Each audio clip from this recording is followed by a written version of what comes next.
Baik, selamat siang teman-teman, juga selamat siang Ibu Siti, Anissa selaku dosen pengampu mata kuliah perilaku organisasi.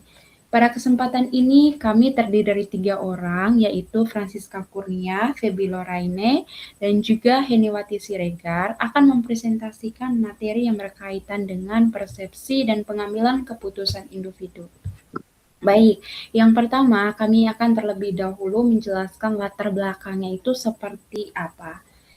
Dalam organisasi modern, individu terus menghadapi situasi yang menuntut pemahaman lingkungan kerja dan kemampuan mengambil keputusan tepat. Ini di mana persepsi menjadi dasar utama dalam proses tersebut, karena setiap orang menafsirkan informasi berdasarkan pengalaman, karakteristik personal, dan konteks situasi yang berbeda.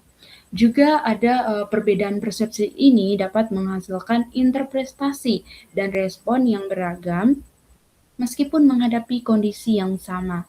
Juga keputusan yang diambil berdasarkan persepsi yang akurat akan meningkatkan efektivitas kinerja, sementara juga ada persepsi yang bias atau keliru berpotensi menimbulkan keputusan yang merugikan.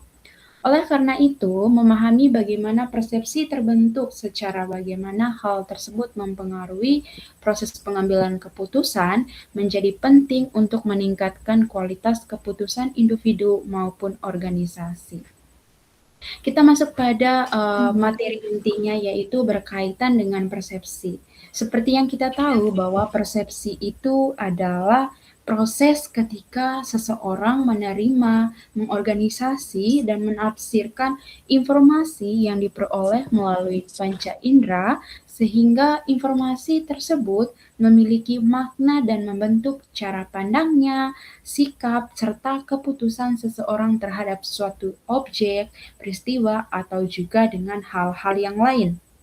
Persepsi ini itu bukan hanya apa yang kita lihat atau apa yang kita dengar, tetapi bagaimana otak kita, pikiran kita dapat memahami dan memberi arti pada apa yang kita terima.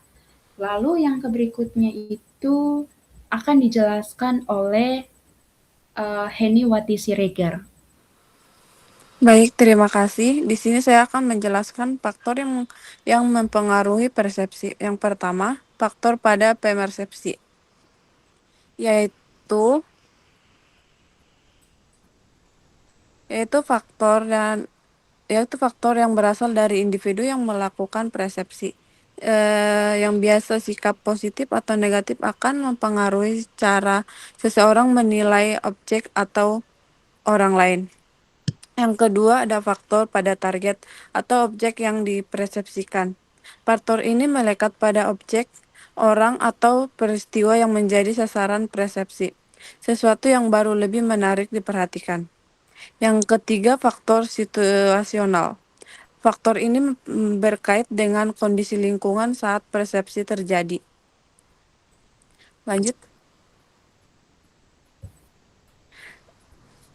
Teori atribusi. Teori atribusi merupakan kerangka konseptual penting dalam memahami bagaimana individu menjelaskan penyebab perilaku, baik perilaku diri sendiri maupun orang lain. Teori ini menjelaskan cara-cara kita menilai orang dengan berbeda, tergantung pada pengertian yang kita berikan pada sebuah perilaku. Lanjut. Di sini ada hubungan persepsi dan pengambilan keputusan. Yang pertama, persepsi atau dasar interpretasi informasi. Yang kedua, memengaruhi identifikasi masalah atau alternatif evaluasi atau pemilihan solusi. Yang ketiga, dua orang atau situasi sama, keputusan yang berbeda. Selanjutnya akan dilanjutkan Kak Feby.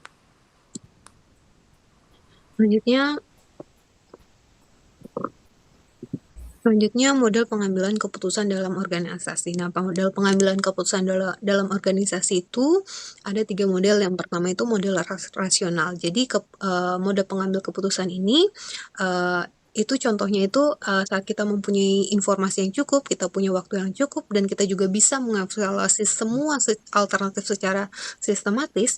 Hasilnya itu, prosesnya itu bisa dimulai dari mengidentifikasi masalah, mengidentifikasi kriteria, ataupun mengevaluasi alternatif. Jadi kita bisa dapat menemukan atau bisa sampai pada memilih solusi yang terbaik. Nah, selanjutnya ada yang namanya rasional terbatas.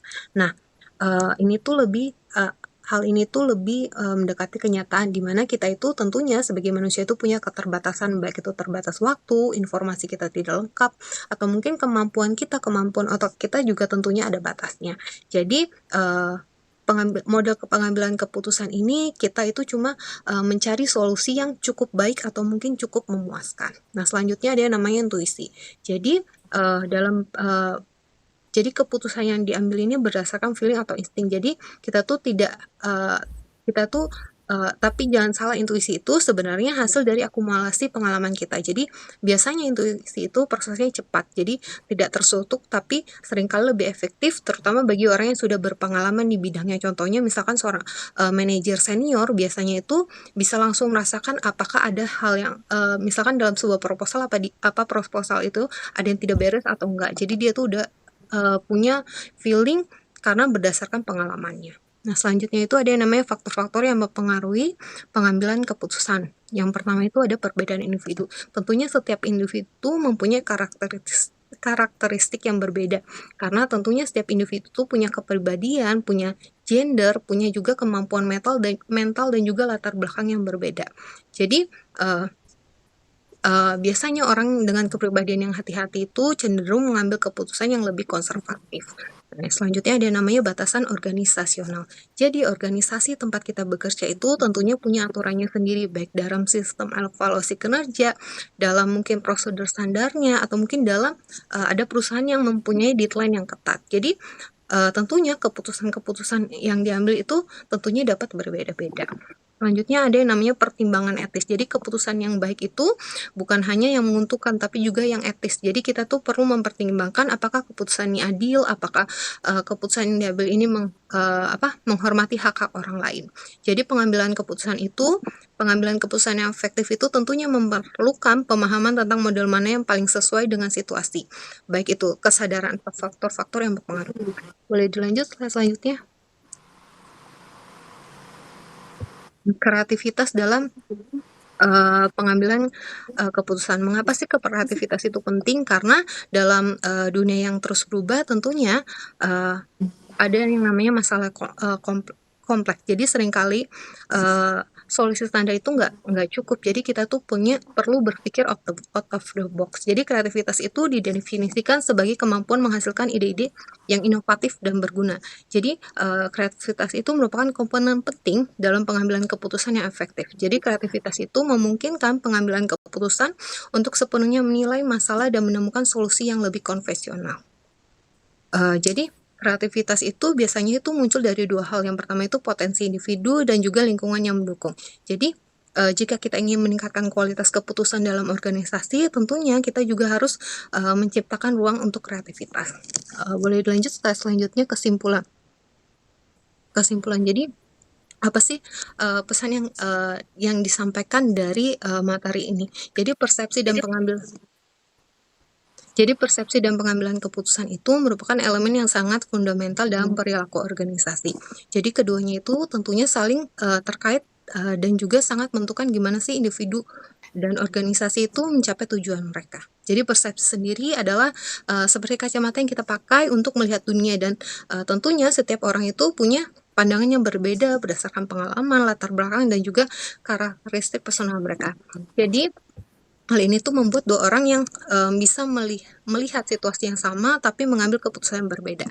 Jadi kesalahan persepsi sendiri juga bisa terjadi karena adanya bias atribusi yang tadi sudah dibahas. Nah, selanjutnya itu tentang pengambilan keputusan. Jadi jarang ada yang namanya keputusan yang 100% rasional. Jadi kita tuh dibatasi oleh yang namanya informasi, waktu, dan juga kemampuan kita. Jadi keputusan yang baik tentunya adalah kombinasi antara analisis rasional, intuisi atau pengalaman kita, dan juga kreativitas.